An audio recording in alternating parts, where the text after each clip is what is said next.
നിങ്ങൾക്ക് പിറ്റേ ദിവസം അത് തുറന്നല്ലേ പിന്നെ കുഴപ്പം പറ്റിയത്? ഞാൻ ചോദിച്ചല്ലേ ഇത് ഞാൻ അറിയുന്നുണ്ട്. എന്റെ വണ്ടിയെ കിടന്ന് താക്കോലെടുത്ത് നമസ്കാരം ഗൈസ്, വീണ്ടും ഒരു വീഡിയോയിലേക്ക് അവർക്ക് സ്വാഗതം. ഒത്തിരി കാലമായി ഞാനൊരു വീഡിയോ ചെയ്തിട്ട്, എന്നാൽ ഇപ്പോൾ ഈ വീഡിയോ ചെയ്യുന്നത് പൊതുവായ ഒരു അവയർനെസ്സിന് വേണ്ടിയിട്ടാണ് കേട്ടോ, മറ്റൊന്നുമായിട്ടല്ല. നമ്മുടെ നാട്ടിൽ ചെറുപ്പക്കാരൊക്കെ പുതിയതായിട്ട് സ്വയം തൊഴിൽ കണ്ടെത്തി അല്ലെങ്കിൽ പുതിയ പുതിയ സംരംഭങ്ങൾ തുടങ്ങുകയും ചെയ്യും. നിങ്ങൾക്കെല്ലാം അറിയാം, കഴിഞ്ഞ ഒരു വർഷമായിട്ട് കുറുപ്പന്തറയിൽ പുഴയ്ക്കൽ അർക്കേഡ് എന്ന് പറഞ്ഞ ബിൽഡിങ്ങിൽ ഞാൻ ലീക്സ് കഫേ എന്ന പേരിലൊരു കഫേ നടത്തിയുണ്ടായി. അതായത് കഴിഞ്ഞ ജൂലൈയിൽ ഈ ദിവസം, അതായത് ഞാനിന്നിപ്പോൾ ഈ വീഡിയോ ചെയ്യുന്നത് ജൂലൈ 16-ാം തീയതിയാണ്. അപ്പോൾ കഴിഞ്ഞ 2025 ജൂലൈ 16-ാം തീയതി പുഴയ്ക്കൽ അർക്കേഡ് എന്ന ബിൽഡിങ്ങിൻ്റെ ഓണറായി ചെയ്യുന്ന പുഴയ്ക്കൽ ജോഷിയുമായിട്ട് ഞാൻ സംസാരിച്ചതിൻ്റെ ഭാഗമായിട്ട് ആദ്യമായിട്ട് അഡ്വാൻസ് കൊടുത്ത ദിവസമാണ് ഇന്ന്. അപ്പം ഞാൻ ഇയാളെ പരിചയപ്പെടുന്നത് കുറവലങ്ങാട് നമ്മുടെ ഓൾമഡ് ഫാർമസിക്ക് നേരെ ഫ്രണ്ടിൽ അദ്ദേഹത്തിൻ്റെ ഒരു കെട്ടിടം ഉണ്ടായിരുന്നു. അദ്ദേഹം കെട്ടിടം വിൽപ്പനയ്ക്കെന്ന് കണ്ടിട്ട് ഞാനൊന്ന് വിളിച്ച് ചോദിച്ചു, ഈ കെട്ടിടം നിങ്ങൾ വാടകയ്ക്ക് കൊടുക്കുന്നുണ്ടെങ്കിൽ എനിക്കെടുക്കാൻ താല്പര്യമുണ്ട്, വിൽക്കുന്ന സമയത്ത് ഞാൻ ഒഴിഞ്ഞേക്കാമെന്നുള്ള നിലയ്ക്കാണ് സംസാരിച്ചത്. അപ്പോൾ പുള്ളിക്കാരൻ എന്നോട് പറഞ്ഞു, നിങ്ങളൊരു കാര്യം ചെയ്യ്, കുറുപ്പന്തറ എനിക്കൊരു കടയുണ്ട്, അങ്ങോട്ട് വാ, അവിടെ സംസാരിക്കാമെന്ന് പറഞ്ഞു. അപ്പോൾ കുറുപ്പന്തറ സെൻട്രൽ ജംഗ്ഷനിൽ, നാലും കൂടുന്ന സെൻട്രൽ ജംഗ്ഷനിൽ അവിടെ അദ്ദേഹത്തിൻ്റെ ഒരു കസേരയുടെ ഒരു കടയും ഒരു ഫർണിച്ചർ ഷോപ്പാണ്. അതും അതോടുകൂടെ തന്നെ തൊട്ടടുത്ത ബിൽഡിംഗ് അപ്പോളോ മെഡിക്കൽസും ബേക്കറിയൊക്കെ ഇരിക്കുന്ന അദ്ദേഹത്തിൻ്റെ ബിൽഡിങ്ങാണ്. അപ്പോൾ എന്നോട് പറഞ്ഞ് തൊട്ട് പുറകിൽ എയർടെലിന് ഒരു പോർഷൻ കൊടുത്തതിന് ശേഷം ബാക്കി, അത് പണ്ട് ടെക്സ്റ്റൈൽസ് ആയിരുന്നു, അതിൻ്റെ ഒരു പോർഷൻ എയർടെലുകാർക്ക് കൊടുത്തു. അതിൻ്റെ ബാലൻസ് ബാക്കിൽ ജസ്റ്റ് ഒരു ഗോഡൗൺ പോലെ, ജസ്റ്റ് ഒരു ഗോഡൗൺ ആണത്, ഗോഡൗൺ പോലെ എന്നല്ല, ഗോഡൗൺ ആണ്, ബേക്കറിക്കും എയർടെലിനും പുറകിലായിട്ട് ഒരു റൂമുണ്ടെന്ന് പറഞ്ഞു. ചെന്ന് നോക്കിക്കഴിഞ്ഞപ്പോഴത്തേനും ചെറിയൊരു റൂമാണ്, വളരെ മുഷിഞ്ഞ് കിടക്കുന്ന റൂമാണ്. പുള്ളിക്കാരൻ എന്നോട് പറഞ്ഞു, ഞാൻ ഈ ഒരു ഭിത്തി മാറ്റി ആ സൈഡിലൊരു വെന്റിലേറ്റർ വെച്ച് തരാം, ഒരു ജനൽ വെച്ച് തരാം, അപ്പോൾ ആവശ്യമുള്ള വെട്ടവും വെളിച്ചം കയറുന്ന രീതിയിലുള്ളൊരു റൂമാകും. അപ്പം ഇവിടെ ബസ്സൊക്കെ കയറാൻ ആളുകൾ നിൽക്കുന്നുണ്ട്, നിങ്ങൾക്കിത് വളരെ കംഫർട്ടായിട്ട് തോന്നുന്നു, നിങ്ങൾക്ക് താല്പര്യം ഉണ്ടെങ്കിൽ നോക്കിക്കോളാൻ പറഞ്ഞു. അങ്ങനെ ഞാനും അത് നോക്കി. ഞാൻ നോക്കുമ്പോൾ ബസ് കയറാൻ നിൽക്കുന്ന ബസ് സ്റ്റോപ്പാണ്. അത് നന്നായി ചെയ്ത് കഴിഞ്ഞാൽ നല്ലതായിരിക്കും എന്ന് എനിക്ക് തോന്നി. അപ്പോൾ പുള്ളി പറഞ്ഞ് അഡ്വാൻസ് തന്നു കഴിഞ്ഞാൽ ഞാൻ എത്രയും പെട്ടെന്ന് അത് ക്ലിയർ ചെയ്ത് തരാമെന്ന് പറഞ്ഞു. അങ്ങനെ അഡ്വാൻസ് 25,000 രൂപ അദ്ദേഹം മേടിച്ചു. എന്നിട്ട് എന്നോട് പറഞ്ഞു, ഒരു മുദ്ര പേപ്പർ മേടിച്ചു, 500 രൂപയുടെ മുദ്ര, അയാൾ അഡ്രസ്സ് തന്നു, അത് വെച്ച് മേടിച്ചു, നമുക്ക് അടുത്ത ദിവസം തന്നെ എഗ്രിമെൻറ്റ് എഴുതാൻ കിട്ടുമെന്ന് പറഞ്ഞു. അപ്പോൾ എഗ്രിമെൻറ്റ് എഴുതാതെ തന്നെ ഞാൻ പറഞ്ഞൊരു 5,000 രൂപ തരാമെന്ന് പറഞ്ഞു. പുള്ളി 5,000 എന്നിട്ട് കയറി ഇച്ചിരി കൂടുതൽ തന്നു, 25 കിലോ ഇടാൻ പറഞ്ഞു. അങ്ങനെ 25,000 രൂപ ഞാൻ ഇയാൾക്ക് കൊടുത്തു. അതിനുശേഷം എഗ്രിമെൻറ്റിന് വേണ്ടിയിട്ടുള്ള കാര്യങ്ങൾ ഞാൻ പേപ്പറൊക്കെ മേടിച്ച് കാര്യങ്ങൾ നോക്കുന്ന സമയത്ത് പുള്ളി പറഞ്ഞു, 2 ദിവസം വെയിറ്റ് ചെയ്യണം, നമ്മൾ ആ റൂമിൻ്റെ നമ്പറിന് വേണ്ടി കൊടുത്തു, 2 ദിവസം കഴിഞ്ഞത് കിട്ടും, ഓൾറെഡി കൊടുത്തിട്ടിരിക്കുന്നതാണെന്ന് പറഞ്ഞു.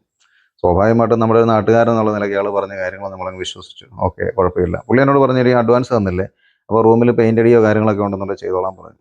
ഓക്കെ, ഞാനത് എഗ്രി ചെയ്തു. ഞാൻ പെയിൻറ്റിങ്ങിനുള്ള കാര്യങ്ങളൊക്കെ ചെയ്തു. അപ്പോഴത്തേനും പുള്ളിക്കാരൻ എന്നോട് പറഞ്ഞു, ഇവിടെ ഒരു അരച്ചാക്ക് പുട്ടി ഇരിപ്പുണ്ട്, ഏതായാലും ചെയ്യുമല്ലേ, അപ്പോൾ അരച്ചാക്ക് പുട്ടിയുണ്ട്, അതങ്ങ് ഇട്ടു, കുറച്ച് പുട്ടി നിങ്ങളോട് മേടിച്ച് കഴിഞ്ഞാൽ നല്ല ഭംഗിയായിട്ട് അത് ഇരിക്കുള്ളൂ എന്ന് പറഞ്ഞു. ഞാൻ പറഞ്ഞു, ശരി ആയിക്കോട്ടെ എന്ന് പറഞ്ഞു. 1.5 ചാക്ക് പുട്ടി ഞാനും എടുത്ത് പെയിൻറ്റിങ്ങിന് ആളെ വെച്ച് നന്നായിട്ടത് പണിതു. അതോടൊപ്പം തന്നെ ഒരു ബാത്റൂം ഉണ്ടായിരുന്നു അതിൻ്റെ അകത്ത് അറ്റാച്ച്ഡ് ആയിട്ടത്, കൊള്ളത്തില്ലാത്ത ബാത്റൂമായിരുന്നു, കൊള്ളിയല്ലാത്ത ക്ലോസറ്റൊക്കെ ആയിരുന്നു, വെള്ളം വെളിയിലേക്ക് പോകും വാഷ് ചെയ്യുമ്പോഴത്തേനും.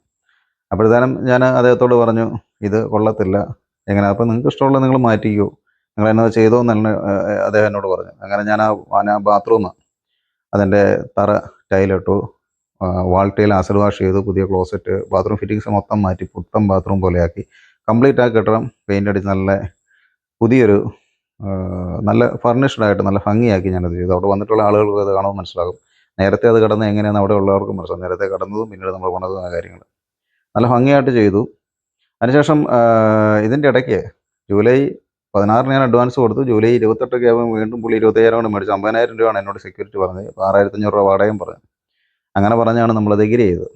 എനിവേ 2 ദിവസം എന്ന് പറഞ്ഞത് നമുക്ക് എഗ്രിമെൻ്റ് എഴുതാൻ താമസം വന്നതെന്ന് വെച്ച് കഴിഞ്ഞാൽ അഡ്വാൻസ് മേടിച്ചതിന് ശേഷം പിന്നെ പുള്ളി അങ്ങോട്ട് തിരിഞ്ഞു നോക്കിയില്ല.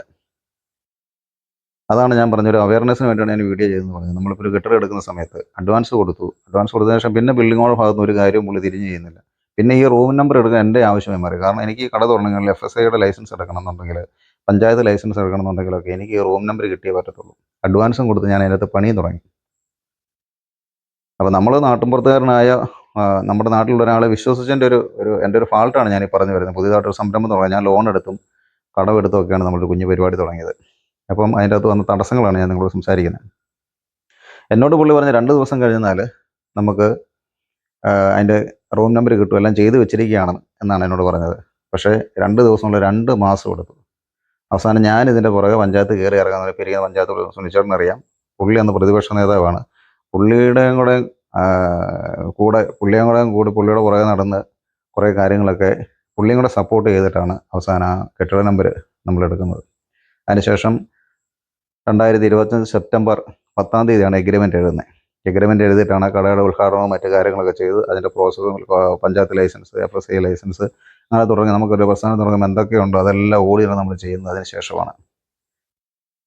എന്നാൽ അൺഫോർച്ചുനേറ്റ്ലി എനിക്കതിന് 6 മാസം കഴിഞ്ഞപ്പോൾ എനിക്ക് ഗ്യാസിൻ്റെ ഷോർട്ടേജും കാര്യങ്ങളൊക്കെ വന്നതിന് ശേഷം നഷ്ടമായിരുന്നു. നഷ്ടമായതുകൊണ്ട് തന്നെ ഞാൻ പുള്ളിയോട് പറഞ്ഞു, എനിക്കിത് കണ്ടിന്യൂ ചെയ്യാൻ താല്പര്യമില്ല, നിങ്ങൾക്ക് ആരെങ്കിലും ഉണ്ടെങ്കിൽ നിങ്ങൾക്ക് കൊടുക്കാം, അല്ലെന്നുണ്ടെങ്കിൽ വേറെ ആരെങ്കിലും വരികയാണെങ്കിൽ ഞാൻ കൊടുക്കാം. അപ്പോൾ പുള്ളിക്ക് നമ്മളെ ഒരു 11 മാസം എഗ്രിമെൻ്റ് ഉണ്ടല്ലോ, അതുകൊണ്ട് അത് കണ്ടിന്യൂ ചെയ്യണം എന്നുള്ള ഒരു രീതിയിലാണ് പുള്ളിയുടെ ഭാഗത്തുനിന്നുള്ള സംസാരം ഉണ്ടായത്.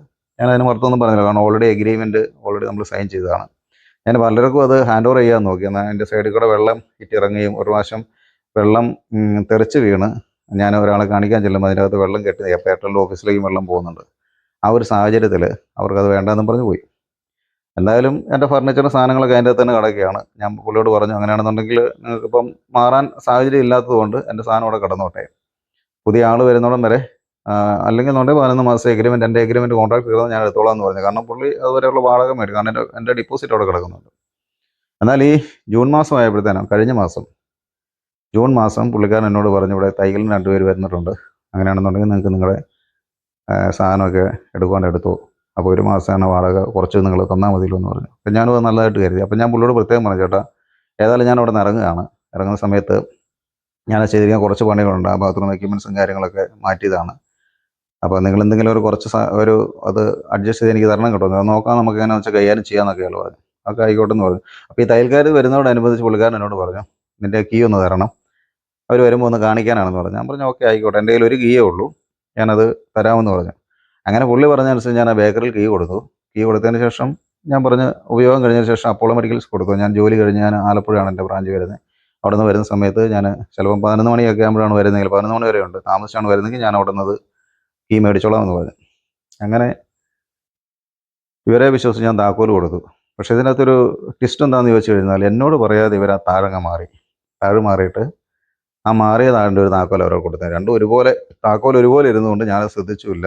ആദ്യത്തെ ദിവസം ഞാനവിടെ വന്നു, ഈ താഴിട്ട് തുറന്നു. അപ്പോൾ പ്ലംബിങ്ങിൻ്റെ ആളുണ്ടായിരുന്നു. ഞാൻ എൻ്റെ മര്യാദയ്ക്ക് പുള്ളിയോട് വെച്ചു, നിങ്ങൾക്ക് എന്തെങ്കിലും ആവശ്യമുണ്ടോ, ഇതിൻ്റെ അകത്ത് സാധനങ്ങൾ എന്തെങ്കിലും ആവശ്യമുണ്ടെന്നുണ്ടെങ്കിൽ നിങ്ങൾ എടുത്തോ എന്ന് പറഞ്ഞു. പക്ഷേ പുള്ളി പറഞ്ഞു അവർക്ക് ആവശ്യമൊന്നുമില്ല, നിങ്ങൾ ഊരി എടുത്തോളാൻ പറഞ്ഞു. പ്ലംബിങ്ങിൻ്റെ ആൾ വന്നത് ഊരി എടുത്ത്, ഞാനത് ലോക്ക് ചെയ്തിട്ട് ഞാൻ അത്യാവശ്യം വണ്ടിയെ കൊണ്ടുപോകുന്ന കാറിൽ കൊണ്ടുപോകുന്ന സാധനങ്ങൾ എടുത്ത് പോന്നു. വെള്ളിയാഴ്ചയാണ് ഈ സാധനങ്ങളൊക്കെ ഞാൻ പാക്ക് ചെയ്ത് വെച്ചത്. അതിനുശേഷം ശനിയാഴ്ച വൈകുന്നേരം ഈ സാധനങ്ങൾ എടുക്കുന്നതിന് വേണ്ടിയിട്ട് ഒരു പെട്ടി ജീപ്പ് പോയി ഞങ്ങൾ 4 പേർ അവിടെ ചെന്ന് ഈ കടയുടെ താഴ് തുറക്കാൻ നോക്കുന്ന സമയത്ത് ഇത് തുറക്കാൻ പറ്റുന്നില്ല. ഞാൻ എൻ്റെ വണ്ടിയെ കിടന്നൊരു താക്കോലുണ്ടായിരുന്നു പഴയതിൻ്റെ, അത് തുറന്നു നോക്കി, ഇവർ തന്ന താക്കോൽ വെച്ച് തുറന്നു നോക്കി, ഇത് തുറക്കാൻ പറ്റുന്നില്ല. അപ്പോൾ ഞാൻ ഈ ഓണറെ വിളിച്ചു, ഞാൻ വെച്ചാൽ നിങ്ങൾ ഈ താക്കോൽ മാറിയോ? പുള്ളി പറഞ്ഞു ഇല്ല, മാറിയിട്ടില്ല, അത് തന്നെയാണല്ലോ എന്ന് പറഞ്ഞു. എൻ്റെ എല്ലാം വോയിസ് ഉണ്ട് കേട്ടോ, എൻ്റെ ഫോണിലെല്ലാം കോൾസ് റെക്കോർഡാണ്, ഞാൻ നിങ്ങളെ കേൾപ്പിക്കാം. എന്നിട്ട് പുള്ളി എന്നോട് പറഞ്ഞു, ആൽബിൻ എന്ന് പറഞ്ഞ പുള്ളിയുടെ കടയിലെ പണിക്കാരനാണ്. ഉടനെ ഞാൻ ആൽബിനെ വിളിച്ചു, കാരണം തിങ്കളാഴ്ച ആൽബിൻ്റെ പെങ്ങളുടെ കല്യാണമാണ്, ആൽബിൻ തിരക്കിലാണ്. ഞാൻ അവനെ വിളിച്ചു, ആൽബിനെ എന്നെ പോലെ കടയുടെ താഴ് മാറിയാണല്ലോ കിടക്കുന്നത്, താക്കോൽ എങ്ങനെയാണ്, എനിക്ക് തുറക്കാൻ പറ്റുന്നില്ലെന്ന് പറഞ്ഞു. ചേട്ടൻ്റെ താഴ് തന്നെയാണ്, ഞങ്ങൾ മാറിയിട്ടില്ല, ചേട്ടൻ തന്നെയാണല്ലോ എന്ന് പറഞ്ഞു. ഞാൻ പറഞ്ഞ്, അപ്പോൾ ഇവൻ പറഞ്ഞത് ഗോൾഡിൻ്റെ താഴാണ്, ഞാൻ ഇന്ന് പകൽ കാണും. ഞാൻ പറഞ്ഞ് അന്നേരം എനിക്ക് മനസ്സിലായി, കാരണം എൻ്റെ ഗ്രേ കളറുള്ള താഴായിരുന്നു. ഞാൻ പറഞ്ഞ് എൻ്റെ താഴല്ല, എൻ്റെ താഴ് ഗ്രേ കളറിലുള്ള താഴാണ്, താക്കോല് നിങ്ങൾ തന്ന താക്കോലും എൻ്റെ കയ്യിരിക്കുന്ന താക്കോലും വെച്ച് നോക്കിയിട്ട് തുറക്കാൻ പറ്റുന്നില്ല, അതുകൊണ്ട് എന്താണ് ചെയ്യേണ്ടതെന്ന് ചോദിച്ചു. ഇനി വണ്ടി പറഞ്ഞു വിട്ട് കഴിഞ്ഞാൽ 1200 രൂപ നമ്മൾ നഷ്ടം കൊടുക്കണം. അപ്പം ഞാനിത് പൊട്ടിക്കിട്ടെന്ന് ഞാൻ പറഞ്ഞു പൊട്ടിച്ചോ എന്ന് പറഞ്ഞു. അപ്പം നമ്മുടെ കൂടെയുള്ള ആൾ ഈ ആണിച്ചിറ്റ വെച്ച് ഈ താഴ് പൊട്ടിയ സമയത്ത് 100 രൂപയുടെ സാക്ഷയാണ് കേട്ടോ. ഈ ബാത്റൂമിൽ കിടന്നിട്ട് 100 രൂപയുടെ സാക്ഷ ഇട്ടിട്ട് ലോക്ക് ചെയ്ത് വെക്കുന്നത്. അതായത് ഗോഡൗൺ ആയതുകൊണ്ട് അങ്ങനത്തെ ഒരു സംവിധാനമാണ് അതിൻ്റെ അകത്തുള്ളത്. ഇതൊന്ന് ശകലം തിരിഞ്ഞു പോയി. അപ്പം അന്നേരം തന്നെ ഞാൻ പുള്ളിക്ക് വോയിസ് അയച്ചു, ചേട്ടാ ഞാൻ ഇട്ട താഴല്ലേ ഇതേ കിടന്നത്, എൻ്റെ താക്കോലുകൊണ്ട് തുറക്കാനും പറ്റുന്നില്ല, അതുകൊണ്ട് താഴ് തിരിച്ച് ഞാനിത് ഓപ്പൺ ആക്കി ഞാൻ എൻ്റെ സാധനം മുഴുവൻ എടുത്തോളം പോകുന്നത് ഇയാൾക്ക് ഞാൻ വോയിസ് അയച്ചു. അതുവരെ വളരെ ഹാപ്പി ആയിട്ട് പോകുന്ന ഒരാളാണ് കേട്ടോ. ഞാനും പുള്ളി തമ്മിൽ യാതൊരു പ്രശ്നങ്ങളോ പണക്കങ്ങളോ ഒന്നുമില്ല. അതിനുശേഷം പിറ്റേ ദിവസം ഞാൻ പുള്ളിയെ വിളിച്ചു, ചേട്ടാ ഇന്ന പോലെയാണ്, തിങ്കളാഴ്ച ഞാൻ വരാം, തിങ്കളാഴ്ച വന്ന് നമുക്ക് സംസാരിച്ച് കണക്കൊക്കെ ക്ലിയർ ചെയ്യാം എന്ന് പറഞ്ഞ് പുള്ളിക്കാരൻ എന്നോട് പറഞ്ഞു. അതിൻ്റെ എല്ലാം കോൾസ് റെക്കോർഡാണ്. പുള്ളി എന്നോട് പറഞ്ഞാൽ തിങ്കളാഴ്ച ആൽബിൻ്റെ പെങ്ങളുടെ കല്യാണമുണ്ട്, ഞാനിവിടെ കാണത്തില്ല, നീ ചൊവ്വാഴ്ച വരാൻ പറഞ്ഞു. നമ്മൾ ചൊവ്വാഴ്ച എനിക്ക് വരെ പറ്റത്തില്ല, എനിക്ക് ഓഫീസിൽ പോകണം, എനിക്ക് അതിനുശേഷം ആതിരപ്പള്ളിയൊരു മീറ്റിംഗ് ഉണ്ട്, മിക്കവാറും ബുധനാഴ്ച വരാൻ ശ്രമിക്കാമെന്ന് പറഞ്ഞു. ബുധനാഴ്ച ഞാൻ അവിടെ നിന്ന് ആതിരപ്പള്ളി ലേറ്റായിട്ട് വരുന്നുണ്ട്. ഞാൻ ഈ പുള്ളിയെ വിളിച്ചു കഴിഞ്ഞപ്പോഴത്തേനും ഈ പുള്ളി എന്നോട് കയറി അങ്ങ് ചൂടാകുവാണ്. ഞാൻ ഇപ്പോൾ വിളിച്ചത് ഇത്രേ ഉള്ളൂ, എനിക്ക് ബുധനാഴ്ച വരാൻ പറ്റത്തില്ല, വ്യാഴാഴ്ച വരാൻ നമുക്ക് കണക്ക് ക്ലിയർ എന്ന് പറയാനായിട്ടാണ് വിളിച്ചത്. പുള്ളി പറയുന്നത് പുള്ളിയുടെ റൂമിൻ്റെ അതിൻ്റെ താഴെ ഞാൻ തകർത്തു, അതിൻ്റെ ചാവി ഇതെല്ലാം ഞാൻ തകർത്തു എന്നാണ്. അത് പറഞ്ഞിട്ടാണ് പുള്ളി എന്നോട് ദേഷ്യപ്പെടുന്നത്. അതിൻ്റെ വോയിസാണ് നിങ്ങൾ ആദ്യമായിട്ട് കേട്ടത്. അപ്പം നിങ്ങളൊന്ന് മനസ്സിലാക്കുക, നമ്മളോട് വളരെ സൗമ്യമായ രീതിയിൽ പോയി കിടന്നൊരു കെട്ടിടം വളരെ വൃത്തിയായ രീതിയിൽ മെയിൻറ്റെയിൻ ചെയ്ത് അദ്ദേഹത്തിന് യാതൊരു ബുദ്ധിമുട്ടും വരാത്ത രീതിയിൽ നമ്മളതെല്ലാം ചെയ്ത് ഭംഗിയാക്കി കൊടുത്ത ഒരാളാണ്. അവസാനമായപ്പോഴത്തേനും നമ്മളോടൊരു ഉടക്ക്, അത് ബിൽഡിംഗ് ഓണർ ചെയ്തൊരു പരിപാടി എന്ന് പറഞ്ഞാൽ നമുക്കൊരു, അതായത് എൻ്റെ പ്രസ്ഥാനത്തിൽ എന്നോട് പോലും പറയാതെ താഴും മാറിയിട്ട് ഞാനത് ചോദിച്ചു. എനിക്കത് പ്രശ്നമില്ല, എന്നോടൊന്ന് പറഞ്ഞാൽ മതിയായിരുന്നു. പക്ഷേ അത് പറയാതെ നമുക്കൊരു ബുദ്ധിമുട്ടുണ്ടാക്കിയിട്ട് അദ്ദേഹം കയറി എന്ത് ചെയ്യുക, ചൊറിയുകയാണ്. അതിൻ്റെ വോയിസാണ് കോൾ റെക്കോർഡ് നിങ്ങൾ കേട്ടത്. അപ്പോൾ ഞാൻ ചോദിക്കുകയാണ്, നിങ്ങൾ ഈ താഴെ മാറുമ്പോൾ എന്നോടൊന്ന് സംസാരിക്കാമല്ലോ എന്ന് ചോദിച്ചു. എനിവേ അതെല്ലാം കഴിഞ്ഞ് ഞാനിവിടെ തിരിച്ചു വന്നതിന് ശേഷം ഞാൻ പുള്ളിയോട് പറഞ്ഞു, എനിക്ക് നിങ്ങളോട് സംസാരിച്ചു. ഞാൻ ഉടനെ പഞ്ചായത്ത് പ്രസിഡന്റുമായിട്ട് വിളി സംസാരിച്ചു. ഞാൻ പറഞ്ഞത് ഇങ്ങനെ ഒരു കേസ് കേട്ടുണ്ട്, ഇയാൾ ഇങ്ങനെയാണ് പെരുമാറുന്നത്, ഇതിലാവശ്യമുണ്ട് നിങ്ങളൊന്ന് സംസാരിക്കണം പറഞ്ഞു. പഞ്ചായത്ത് പ്രസിഡന്റ് സുനിച്ചേട്ടൻ പറഞ്ഞു, ശരി നീ വിളിച്ചാൽ മതി, ഒന്നര വന്നോളാം എന്ന് പറഞ്ഞു, എന്തെങ്കിലും ആവശ്യമുണ്ടെന്നുണ്ടെങ്കിൽ. എന്തായാലും പിറ്റേ ദിവസം തന്നെ കുറുപ്പന്തറയിൽ പോയി അയാളുടെ കടയിരുന്ന് ഞാനും വൈഫും വേറെ ആളും കൂടെ ഉണ്ടായിരുന്നു. ഞങ്ങളോടൊപ്പം കാര്യങ്ങളൊക്കെ സംസാരിച്ച് കഴിഞ്ഞപ്പോഴത്തേനും ഇയാൾ പറഞ്ഞ അന്ന് കടയിൽ നിന്ന് പറഞ്ഞ വോയിസ് എല്ലാം എൻ്റെ കയ്യിലുണ്ട് കേട്ടോ, അതെല്ലാം പ്രൂഫായിട്ട് എൻ്റെ കയ്യിൽ തന്നെയുണ്ട്. ഇയാൾ പറഞ്ഞ് എനിക്ക് തരാനുള്ള മുഴുവൻ വാടകയും തരണം, എൻ്റെ 20,000 രൂപയുടെ ക്ലോസറ്റ് ഇരുന്നത് നിങ്ങളെടുത്ത് മാറ്റിയിട്ടാണ് 1,500 ക്ലോസറ്റ് വെച്ച് ആ ബാത്റൂം ഫിറ്റ് ചെയ്തിരിക്കുന്നത്, അതുകൊണ്ട് ബാത്റൂം ഫിറ്റിങ്സ് ഒന്നും എടുക്കാൻ പറ്റത്തില്ല, വേറെ 5 പൈസ ഞാനത് തരത്തില്ല. പിന്നെ ആ ഗ്യാസിൻ്റെ ഷോർട്ടേജ് വന്ന സമയത്തൊക്കെ സാധാരണ എല്ലാ ആൾക്കാരും അത് ഇളവ് ചെയ്ത് കൊടുക്കുന്നതാണ്. ആ മാസം ഉൾപ്പെടെ ഫുൾ, അതായത് സെപ്റ്റംബർ 10 തൊട്ട് ജൂലൈ 10 വരെയുള്ള ഫുൾ വാടക അയാൾ മേടിച്ചു, അയാൾക്ക് ഞാൻ കൊടുക്കുകയും ചെയ്തു. എനിക്ക് അതിൻ്റെ ഒന്നും കുഴപ്പമില്ല. ഞാൻ പറഞ്ഞു തന്ന സംഭവം ഇതാണ്, നമ്മൾ ഒരു പ്രസ്ഥാനമായിട്ട് മുമ്പോട്ട് പോകുമ്പോൾ, നമ്മൾ പ്രസ്ഥാനം തുടങ്ങുമ്പോൾ ഒത്തിരി പ്രതിസന്ധികൾ, നമ്മൾ കടമെടുത്തും ബുദ്ധിമുട്ടിയൊക്കെയാണ് നമ്മളൊരു പ്രസ്ഥാനം ചെയ്യുന്നത്. ഇപ്പോൾ എന്നെപ്പോലെ തന്നെ ധാരാളം ചെറുപ്പക്കാർ, ഇപ്പം നമ്മൾ കേരളത്തെക്കുറിച്ച് പറയുമ്പോൾ സംരംഭകരെ കൂടുതൽ പ്രൊമോട്ട് ചെയ്യുന്ന ഒരു സംസ്ഥാനമാണെന്നൊക്കെ നമ്മൾ സംസാരിക്കുന്നുണ്ടെങ്കിലും നമ്മളൊരു കാര്യത്തെ രംഗത്തേക്ക് ഇറങ്ങി കഴിയുമ്പോൾ ഇതുപോലുള്ള പ്രതിസന്ധികളാണ് നമുക്ക് വന്നു ഭവിക്കുന്നത്. നിങ്ങളൊന്ന് ആലോചിച്ച് നോക്കുക, ആ ഒരു കെട്ടിടം പോയി കാണുന്ന ആളുകൾക്ക് മനസ്സിലാകും അത് എത്ര നീറ്റായിട്ടാണ് നമ്മളത് മെയിൻറ്റെയിൻ ചെയ്തതെന്നും. എൻ്റെ കയ്യിൽ നിന്ന് കാശ് മുടക്കി പണിക്കാരെ വെച്ച്, അതിപ്പം സിമ്പിളായിട്ടൊന്ന് പെയിൻ്റ് അടിച്ച് മാത്രമല്ല, അതിനകത്ത് ഒത്തിരി എക്സ്പെൻസ് മുടക്കി നല്ല വൃത്തിയായിട്ടാണ് ഞാൻ ആ കാര്യം ചെയ്തത്. അയാളൊരു നല്ല മനുഷ്യനായിരുന്നു, ആ ബിൽഡിംഗ് ഓണർ നല്ല മനുഷ്യനായിരുന്നില്ല, അയാൾക്ക് എന്ത് ചെയ്യായിരുന്നു, മാന്യമായിട്ടാ നീ ഇത്രയും പൈസ മുടക്കിയല്ലേ, നിനക്കൊരു ഇത്ര രൂപ, അല്ലെങ്കിൽ നീ എന്താണ് ഉദ്ദേശിക്കുന്നത്, നമ്മളിപ്പോൾ അതിൻ്റെ മുഴുവൻ പൈസ ഒന്നുമില്ല, ചെറിയൊരു എമൗണ്ട് ചോദിക്കുന്നു, അത് വേണമെങ്കിൽ അയാൾക്ക് തരാം, ഇനി പോട്ടെ. അതൊന്നുമല്ല, ഈ ഗ്യാസിൻ്റെ ഷോർട്ടേജ് വന്ന് കടകളൊക്കെ ഹോട്ടലുകളൊക്കെ അടഞ്ഞു കിടന്ന സമയമുണ്ട്, മിനിമം വേണം 1 മാസം റെൻ്റ് എന്ത് ചെയ്യായിരുന്നു, അയാൾക്ക് ഒഴിവാക്കാൻ വരും. പക്ഷേ അതൊക്കെ ചെയ്യുന്നതിന് പകരം അദ്ദേഹം ആ അവസാന നിമിഷം വന്നപ്പോൾ നമ്മളോട്ടൊന്ന് ചൊറിഞ്ഞൊരു അലമുണ്ടാക്കി, ഒരു സീനുണ്ടാക്കി, നമുക്ക് ഒത്തിരി ടെൻഷൻ തന്നത് മാത്രമല്ല, അത് അയാൾക്ക് ഒരു കൺസെഷൻ നമ്മൾ ചോദിച്ചു കഴിഞ്ഞാൽ അത് തരേണ്ടതായിട്ട് വരും, അല്ലെങ്കിൽ അത് ഒഴിവാക്കാൻ വേണ്ടിയിട്ട് അയാൾ കാണിച്ചൊരു നാടകീയ രംഗമാണ് ഞാൻ പറയുന്നത്. അപ്പം നമ്മളിവിടെ ഒരു പ്രസ്ഥാനമായിട്ട്, ഇനി എന്നെ കേൾക്കുന്ന ഇനി നിങ്ങളാരെങ്കിലും ഒരു പ്രസ്ഥാനമായിട്ട് മുമ്പോട്ട് പോകാൻ ആഗ്രഹിക്കുന്നെങ്കിൽ, ഒരു ബിൽഡിംഗ് എടുക്കുകയാണെന്നുണ്ടെങ്കിൽ ഒരു കാരണവശാലും അവിടെ നിങ്ങൾ അനാവശ്യമായിട്ട് പൈസ സ്പെൻഡ് ചെയ്യരുത്. അഥവാ സ്പെൻഡ് ചെയ്യുകയാണെങ്കിൽ ബിൽഡിംഗ് ഓണർ കൃത്യമായിട്ട് പറയണം, ഞാൻ മുടക്കുന്ന പൈസ നിങ്ങൾ വാടകയിൽ കുറയ്ക്കണം, അല്ലാന്നുണ്ടെങ്കിൽ നിങ്ങൾ 1 രൂപ പോലും സ്പെൻഡ് ചെയ്യരുതെന്നുള്ളതാണ് എൻ്റെ ഒരു അഭിപ്രായം. അതുപോലെ തന്നെ നമ്മളൊരു പ്രസ്ഥാനമായിട്ട് മുമ്പോട്ട് പോകുമ്പോൾ നമ്മുടെ കൂടെ നിൽക്കുന്ന ജോലിക്കാർ, അവരിൽ നിന്നും പ്രശ്നം ഉണ്ടാകാം, ചിലപ്പോൾ അവരിടയ്ക്ക് ഇട്ടേച്ച് പോകാം. അപ്പോൾ ഒത്തിരി ടെൻഷനുകളും ഒത്തിരി പ്രയാസങ്ങളിലൂടെ നമ്മൾ പാസ് ചെയ്ത് പോകേണ്ടതായിട്ട് വരും. ആ സാഹചര്യത്തിലൊക്കെ നമ്മൾ ശ്രദ്ധിക്കേണ്ട കാര്യം, നമ്മൾ ആദ്യമായിട്ട് റൂം എടുക്കാൻ പോകുമ്പം ഞാൻ മറിച്ച ഒരു കാര്യം ഇത്രേ ഉള്ളൂ, ഒന്ന് നമുക്ക് ആ റൂം നമ്പർ ഉണ്ടോ എന്ന് ചോദിക്കും. ഇൻ കേസ് ആ കെട്ടിട ഓണർ പറഞ്ഞാലും അടുത്ത പഞ്ചായത്തിൽ ആ കെട്ടിടത്തെക്കുറിച്ച് പോയിട്ടൊരു അന്വേഷണം നടത്തുക, ഇന്ന കെട്ടിടത്തിന് നമ്പർ ഉണ്ടോ ഇല്ല എന്നുള്ളത് അവർ കൃത്യമായിട്ട് പറയാം. എനിക്ക് പറ്റിപ്പോയ ഏറ്റവും വലിയ ഫാൾട്ട് എന്ന് പറഞ്ഞു കഴിഞ്ഞാൽ, നമ്മളൊരു നാടൻ രീതിയിൽ ആൾ സംസാരിച്ചു, നമ്മൾ അയാളങ്ങ് വിശ്വസിച്ചു. കാരണം ആ നമ്പറില്ലാത്തൊരു കെട്ടിടം ഒരാൾക്ക് കൊടുക്കാൻ പറ്റത്തില്ലല്ലോ, അതാണ് ഞാൻ എൻ്റെ മനസ്സിൽ ചിന്തിച്ചത്. പക്ഷേ ഇങ്ങനെയും ചില സംഭവങ്ങളുണ്ട്. പക്ഷേ എനിക്ക് വേസ്റ്റ് ആയത് എൻ്റെ 50,000 രൂപ വിത്തൗട്ട് ഇൻട്രസ്റ്റ് അയാളുടെ കൈ 2 മാസം കടന്നു. ഈ കൂടാതെ കയ്യിൽ നിന്ന് കാശും കളഞ്ഞ് പെട്രോളും അടിച്ച്, എൻ്റെ വീട്ടിൽ നിന്ന് 10 കിലോമീറ്റർ ഉണ്ട് കുറുപ്പന്തറയ്ക്ക്, അവിടെ നിന്ന് പഞ്ചായത്തിലേക്ക് പിന്നെ ഒരു 2 കിലോമീറ്റർ ഉണ്ട്, 10, 12, 13 കിലോമീറ്റർ കുറേ ദിവസങ്ങൾ ഞാൻ കറങ്ങേണ്ടതായിട്ട് വന്നു ഇതിന് വേണ്ടിയിട്ട് തന്നെ. ഒത്തിരി പൈസ നമ്മൾ സ്പെൻഡ് ചെയ്തു. പക്ഷെ ആ റിട്ടേൺ ഒന്നും കിട്ടിയില്ല. ബിസിനസ് ഫ്ലോപ്പാണ്. ബിസിനസ്സിൽ ഉയർച്ച ഉണ്ടാകാം, താഴ്ച ഉണ്ടാകാം. അത് ഫ്ലോപ്പായിരുന്നു, നഷ്ടങ്ങൾ വന്നു. അതൊന്നും നമുക്ക് വിഷയമുള്ള കാര്യമില്ല, അത് സംഭവിക്കുന്നതാണ്. പക്ഷെ നമ്മുടെ കൂടെ നിന്ന ആൾക്കാർ നമ്മൾ ആ സമയത്ത് മുതലെടുക്കാൻ നോക്കിയത് ഓർക്കുമ്പോഴാണ് നമുക്കൊരു ബുദ്ധിമുട്ട്. അതുകൊണ്ടാണ് ഞാൻ ഇങ്ങനെ ഒരു വീഡിയോ ചെയ്യുന്നത്. പുറത്തുനിന്നുള്ള ആളുകൾക്കെല്ലാം എന്നെ അറിയാം. കുറേയൊക്കെ ആ കടയായിട്ട് വന്നുകൊണ്ട് കുറേ ആ കടയിൽ വന്നിരിക്കുന്ന ആളുകൾക്ക് അറിയാം. അപ്പം നമ്മൾ ഫേസ് ചെയ്ത കുറേ പ്രശ്നം. അതിൻ്റെ ഇടയ്ക്ക് ഇദ്ദേഹത്തിൻ്റെ സുഹൃത്തുക്കൾ 2-3 പേര് ചോദിച്ചു, പുള്ളിയായിട്ട് പറഞ്ഞാൽ മതി, പുള്ളിക്ക് ഇഷ്ടം പോലെ ആസ്തികളിലാണ്, പുള്ളി അത് കൈകാര്യം ചെയ്യും. പക്ഷെ ഞാൻ പുള്ളിയോട് സൂചിപ്പിച്ചതാണ്, പുള്ളി നമുക്ക് വേണ്ടി അത് ചെയ്തില്ല. മറിച്ച് പുള്ളി നമ്മളെ ഒരു വക ഇൻസൾട്ട് ചെയ്യുന്ന രീതിയിൽ ഒരു ഒരു സംഭവം ക്രിയേറ്റ് ചെയ്തിട്ട് അയാളുടെ നമ്മൾ അതായത് താഴെ മാറ്റിയത് അങ്ങേര് തന്നെയാണ്, അങ്ങേരെ പണിക്കാരനെ കൊണ്ട്. പക്ഷേ അത് ജസ്റ്റ് എന്നോടൊന്ന് ഇൻഫോം ചെയ്താലും നമുക്ക് എൻ്റെ അത് വിഷയമല്ല, കാരണം വേറെ ആളെ കാണിക്കാനാണല്ലോ എന്നുള്ളത് നമ്മൾ ആ രീതിയിൽ അങ്ങ് സെൻസിലെടുത്തേനെ. പക്ഷേ ആ സമയത്തൊരു ബുദ്ധിമുട്ടുണ്ടാക്കി നമുക്കൊരു ചെറിയൊരു പ്രശ്നം ക്രിയേറ്റ് ചെയ്യുന്ന ഒരു രീതിയിലുള്ള സംസാരം ഉണ്ടാണ്ടായിട്ട് വന്നു. അതിൻ്റെ വോയിസാണ് ഞാൻ നിങ്ങളെ കേൾപ്പിച്ചത്. അപ്പം നമ്മൾ ഇങ്ങനെയുള്ള കാര്യങ്ങൾ ചെയ്യുമ്പോൾ വളരെ ശ്രദ്ധിക്കേണ്ട കാര്യം എന്ന് പറഞ്ഞാൽ, ഒന്ന് കടയ്ക്ക് നമ്പർ ഉണ്ടായിരിക്കണം, പിന്നെ പ്രോപ്പറായിട്ടുള്ള എഗ്രിമെൻ്റ് ഉണ്ടായിരിക്കണം. നമ്മുടെ കയ്യിൽ നിന്ന് കാശ് കളഞ്ഞ് മറ്റുള്ളവരുടെ ബിൽഡിങ്ങിൽ ചെയ്യരുത്. അഥവാ ചെയ്യുകയാണെന്നുണ്ടെങ്കിൽ റെൻറ്റിൽ അത് അഡ്ജസ്റ്റ് ചെയ്യത്തക്ക രീതിയിലുള്ള ഒരു കോൺട്രാക്റ്റ് നിങ്ങൾ ഉണ്ടാക്കിയിട്ട് മാത്രമേ നിങ്ങൾ ചെയ്യാവുള്ളൂ. വാക്കാലുള്ള കാര്യങ്ങളൊന്നും നമ്മൾ വിശ്വസിച്ച്, എത്ര സുഹൃത്തുക്കളാണെങ്കിൽ പോലും അവരുടെ കെട്ടിടത്തിൽ നിങ്ങൾ ഇരിക്കരുത്. അത് വളരെ ശ്രദ്ധിക്കണം. അത് എൻ്റെ അനുഭവത്തിൽ നിന്ന് ഞാൻ പഠിച്ചൊരു കാര്യമാണ്. നമ്മൾ ഇനിയും പല പല കാര്യങ്ങൾ ചെയ്യേണ്ടതായിട്ട് വരും. ജീവിതത്തിൽ പല ബിസിനസ്സുകൾ ചെയ്യേണ്ടതായിട്ട് വരും, പല തൊഴിലുകൾ ചെയ്യേണ്ടതായിട്ട് വരും. അപ്പം അവിടെയൊക്കെ നമ്മൾ അറിഞ്ഞിരിക്കേണ്ട കാര്യങ്ങൾ, നമ്മൾ ബ്ലൈൻഡായിട്ട് ആരെയും വിശ്വസിക്കാതിരിക്കുക. വാക്കാലുള്ള കാര്യങ്ങൾ നമ്മൾ ഒഴിവാക്കുക. കാരണം വാക്കാൽ പറഞ്ഞാലും പിന്നീട് അത് നാളെ ഒരു ബുദ്ധിമുട്ടിനിടയാക്കി തീരും. അപ്പോൾ ഇതൊക്കെയാണ്. അപ്പോൾ ഞാൻ ഞങ്ങളുടെ ഇടയിലുള്ള സംസാരത്തെക്കുറിച്ച്, ഞാനവിടെ ചെന്നപ്പം ഞാൻ ഈ ലോക്ക് ചെയ്ത് കിടക്കുന്നത് കണ്ടിട്ട് ഞാൻ ഇയാളെ വിളിക്കുന്നതും ആ വിളിച്ചതിന് ശേഷം അയാൾ എന്നോട് പറയുന്ന കാര്യങ്ങളും അങ്ങോട്ടുള്ളൊരു കുറച്ച് വോയിസ് ഞാൻ റെക്കോർഡ് ചെയ്തിരിക്കുന്നത് നിങ്ങൾ ഞാനൊന്ന് കേൾപ്പിക്കാം. ജസ്റ്റ് ഒന്ന് കേട്ട് നോക്കുക. ഇതല്ല താഴ് മാറ്റിയായിരുന്നോ കടയുടെ? ഹലോ ഹലോ ചേട്ടാ,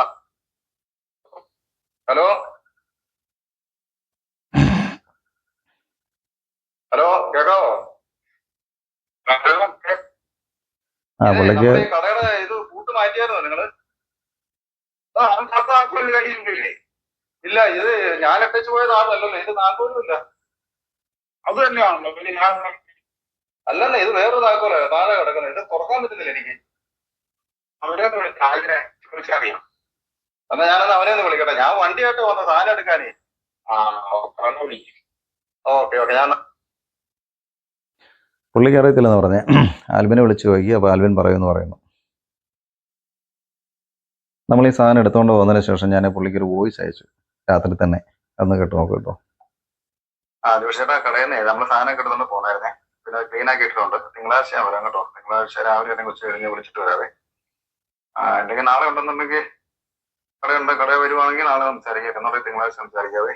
പിന്നെ താഴ് വേറെ ആയതുകൊണ്ട് ഞാനത് വേറെ ചുറ്റിയോ വെച്ച് ആ ലോക്ക് ഓപ്പൺ ആക്കി അതിൻ്റെ അകത്ത് സാധനമൊക്കെ എടുത്തു കേട്ടോ. കാരണം ഞാൻ പറഞ്ഞായിരുന്നല്ലോ, ഞാനിട്ട താഴല്ല അവിടെ കിടന്നത്, വേറെ താഴായിരുന്നേ. എൻ്റെ കയ്യിലുള്ള താക്കൊന്നും പിടിച്ചിട്ട് പോരുന്നില്ലായിരുന്നു. അപ്പൊ തിങ്കളാഴ്ച ഞാൻ വന്നേക്കാം കേട്ടോ. എന്നിട്ട് സംസാരിച്ചിട്ട് കണക്കും കാര്യങ്ങളൊക്കെ പറയാവേ. ഇതിപ്പോൾ ഞാനിങ്ങനെ സംസാരിച്ചത് പുള്ളിയായിട്ടൊരു ബുദ്ധിമുട്ടുണ്ടാക്കാതിരിക്കാൻ വേണ്ടിയിട്ടാണ് കേട്ടോ. കാരണം എൻ്റെ സ്ഥാപനമാണ്. എൻ്റെ സ്ഥാപനത്തിൽ അയാളാണ് താഴെ മാറിയത്. ഒരു കാരണവശാലും അങ്ങനെ ചെയ്യാൻ ഇല്ലീഗലാണ്. അങ്ങനെ അതൊരു ഒഫൻസാണ്. അദ്ദേഹത്തിൻ്റെ കെട്ടിടമാണ്. ഞാൻ അദ്ദേഹത്തിന് വാടക പെൻഡിങ് ഇല്ല, എൻ്റെ കാലാവധി കഴിഞ്ഞിട്ടില്ല, ഒന്നും കഴിഞ്ഞിട്ടില്ല. എങ്കിൽ പോലും ഞാനത് വലിയ ഇഷ്യൂ ആക്കാതെ, ഞാൻ അദ്ദേഹത്തിൻ്റെ കെട്ടിടമായതുകൊണ്ട് അദ്ദേഹത്തെ ഞാൻ ഇൻഫോം ചെയ്തതാണ്.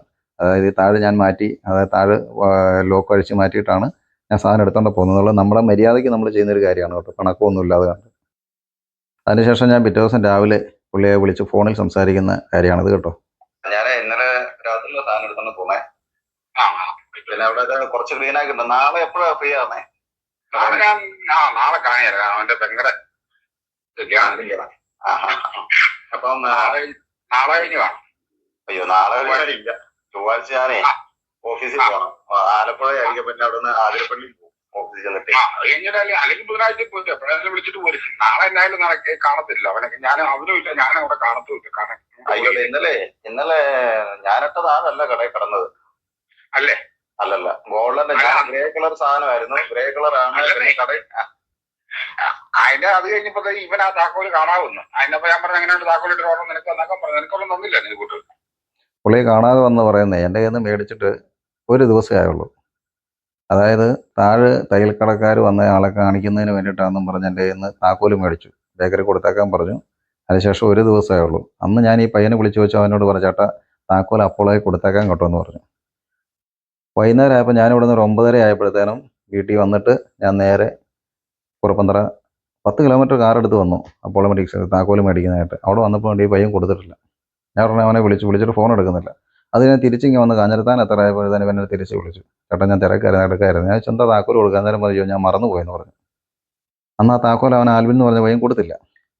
ഇപ്പോൾ പുള്ളി പറയാം, ആ താക്കോൽ എവിടെയോ കാണാതെ പോയതുകൊണ്ട് വേറെ താഴോട്ട് പൂട്ടി. ഈ താഴോട്ട് പൂട്ടി കഴിഞ്ഞാൽ ജസ്റ്റ് എന്നോടൊന്ന് പറയാമല്ലോ അതെ ചേട്ടാ, അല്ലെങ്കിൽ ആ പയ്യൻ എന്നോടൊന്ന് പറയാമല്ലോ, ചേട്ടാ അതെ താഴെ എൻ്റെ നഷ്ടപ്പെട്ടു പോയി, അല്ല താക്കോല് നഷ്ടപ്പെട്ടു പോയി, എന്തെങ്കിലും ഉണ്ടെങ്കിൽ ജെനുവൻ ആണെങ്കിൽ. ഇത് ജെനുവനൊന്നും അല്ല, ഇത് ചുമ്മാ ജസ്റ്റ് ക്രിയേറ്റ് ചെയ്യുന്ന. അവരത് മാറ്റിയിട്ട് എന്നോടത് പറയുന്നില്ല. ഇപ്പോൾ പുള്ളി പറയുന്നത് കേട്ടോ. ഇല്ല എനിക്ക് തന്നില്ല. ആരതായിട്ട് താഴെ മാറ്റിയതപ്പം ആൽബിനായിരിക്കും. ആൽബിനായിരിക്കും. നിനക്ക് തന്ന ഇത് തന്നെയാന്നേ. അല്ലെന്നേ, വേറെ താഴെ മാറ്റിയിട്ടില്ല. അതിപ്പോ വേറെ താഴ് തന്നെയാണ്. പക്ഷെ ഞാൻ ഇന്നലെ പിന്നെ അത് മറ്റേ അവിടെ ചുറ്റിയ ഇല്ലാണ്ട് വേറെ ചുറ്റിയ കൊണ്ടുവന്നിട്ട് അത് വളച്ച് ആ പൂട്ട് പൊളിച്ച കയറി. എന്താണെന്ന് ചോദിച്ചാൽ നമ്മുടെ കടയിലെ സകലമാന സാധനം അവിടെ അഴിച്ചു വെച്ചിരിക്കുക ഇതിങ്ങനെ കൊണ്ടുവരുന്നതിന് വേണ്ടിയിട്ട്. അതുകൊണ്ടാണ് നമുക്ക് ഇത്രയും പ്രശ്നം വന്നത്. ഈ സാധനം വണ്ടി വിളിച്ചവിടെ വന്നതേ. കാരണം നമുക്ക് പകൽ അവിടെ ഒരു പരിപാടി നടക്കുകയാണ്. പകല് വണ്ടിയായിട്ട് ഒരു സാധനം എടുക്കാൻ പറ്റില്ല. നമ്മുടെ ഈ പറയുന്ന ജംഗ്ഷനിൽ, അത് കോട്ടയത്തിന് ബസ് കയറാൻ നിൽക്കുന്ന സ്റ്റോപ്പാണ് ഇത് കേട്ടോ. അപ്പോളോ മെഡിക്കൽസിൻ്റെ ഫ്രണ്ടിലാണേ. അവിടെ നമുക്ക് പകല് ഈ ബസ് കൊണ്ട് നടത്തുന്നതുകൊണ്ട് ആളുകൾ നിൽക്കുന്നതുകൊണ്ട് പകലൊന്നും ഒരു സാധനം ഇറക്കുക കയറ്റുക എന്ന് പറയുന്നത് നടപടിയുള്ള കാര്യമല്ല ഈ കടയുടെ സാധനങ്ങളൊക്കെ.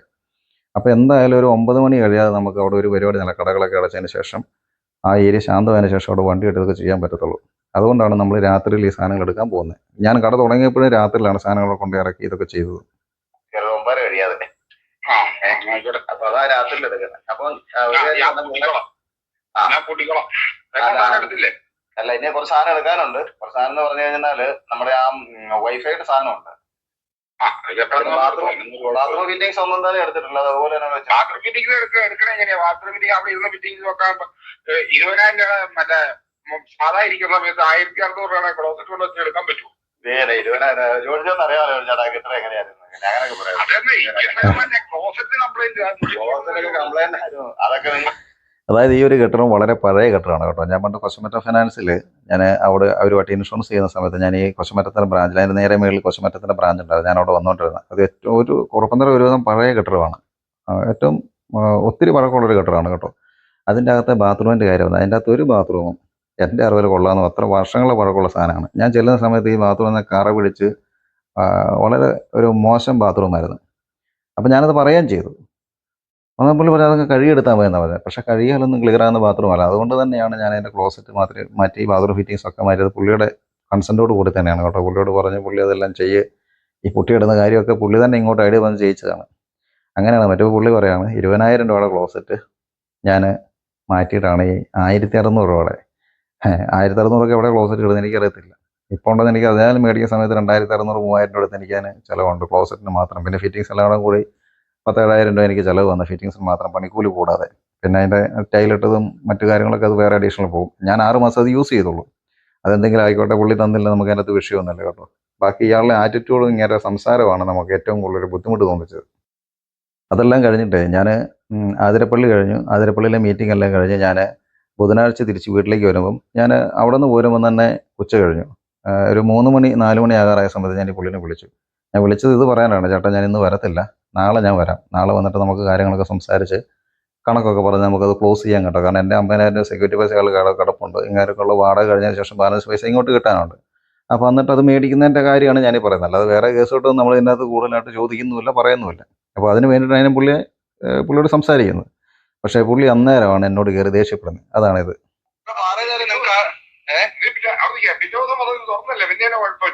ഞാൻ ചോദിച്ചല്ലേ അതെ, പിറ്റേ ദിവസം അത് തുറന്നല്ലെന്ന് ചോദിച്ചു കഴിഞ്ഞാൽ ഇവര് താക്കോല് മാറിയിട്ട് എന്നോട് പറഞ്ഞില്ല.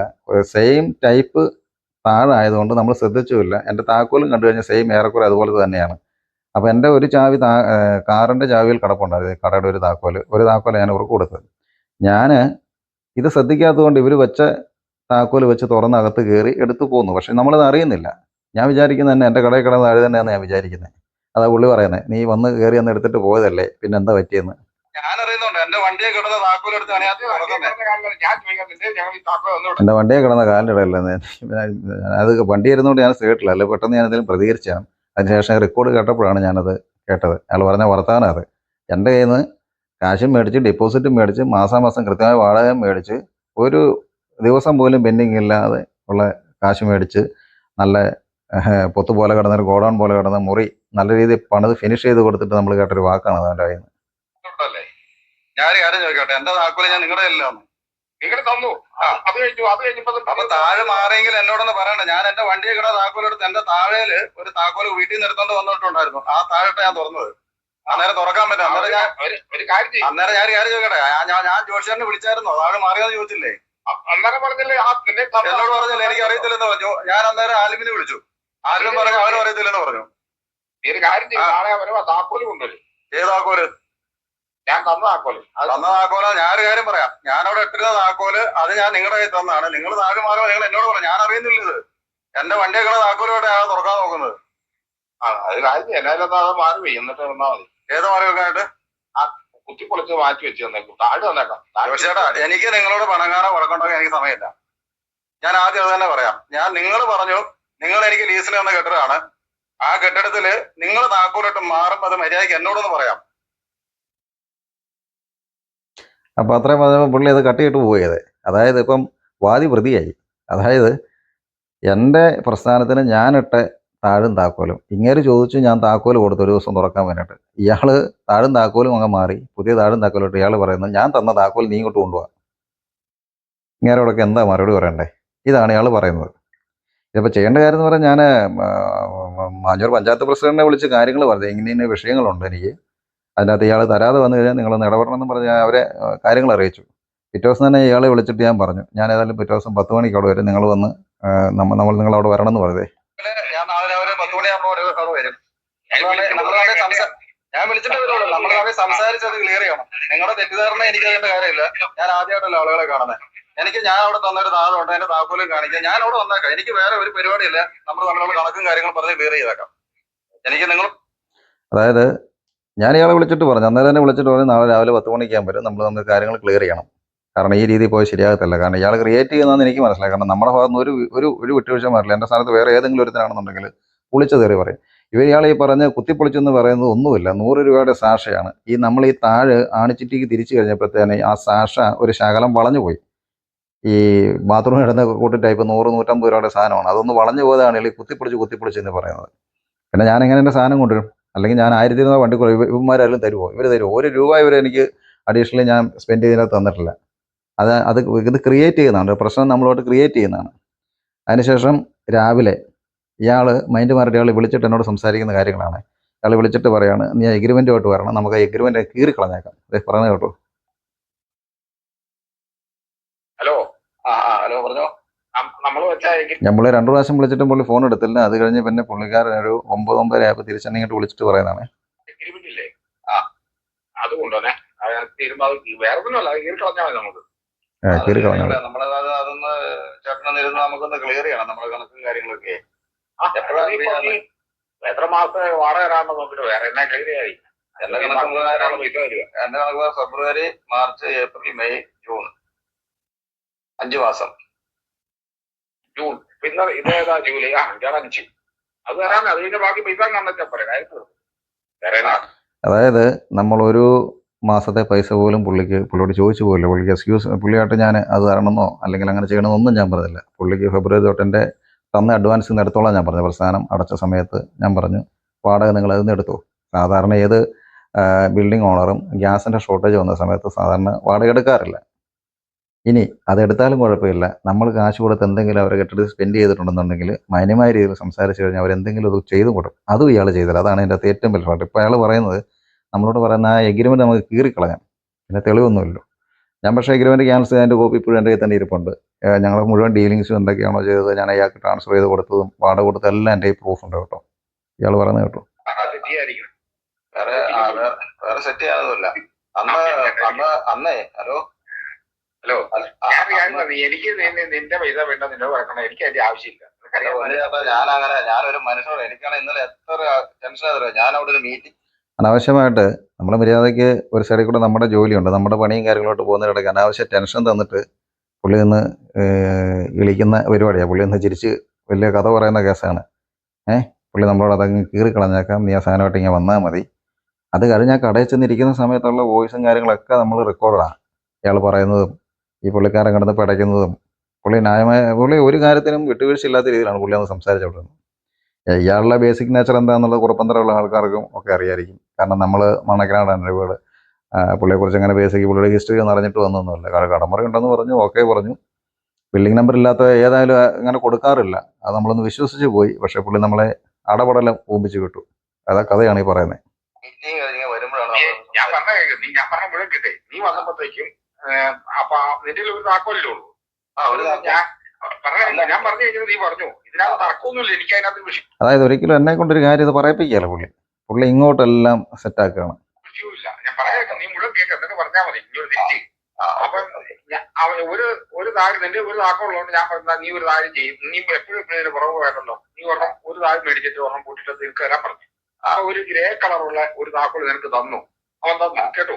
അങ്ങനെ നീ പിറ്റേ ദിവസം വന്ന് അത് തുറന്നു സാധനം എടുത്തോണ്ട് പോയി. അത് കഴിഞ്ഞ് നീ വന്നപ്പോ നീ പഴയ താക്കോലുമായിട്ട് വന്നു. മനസ്സിലായോ? അതാണ് ഉണ്ടായത്.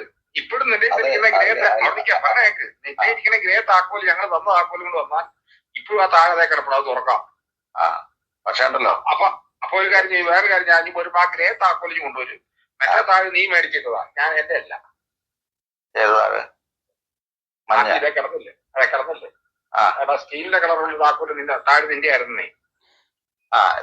ഇയാൾ എന്നാ പറയുന്നത്, എന്നെ പ്രവർത്തിക്കാനാ നിങ്ങൾക്ക് എന്തെങ്കിലും മനസ്സിലാകുന്നുണ്ടോ? കാരണം എനിക്ക് തന്നെ മനസ്സിലാകുന്നില്ല. കാരണം എൻ്റെ കടയുടെ താഴും താക്കോലും ഇയാൾ മാറിയിട്ട് ഇയാൾ കൊണ്ട് താഴും താക്കോലിട്ട് എന്നോട് അത് പറയുന്നില്ല. എന്നിട്ട് ഇയാൾ എനിക്ക് ക്ലാസ് തരികയാണ്.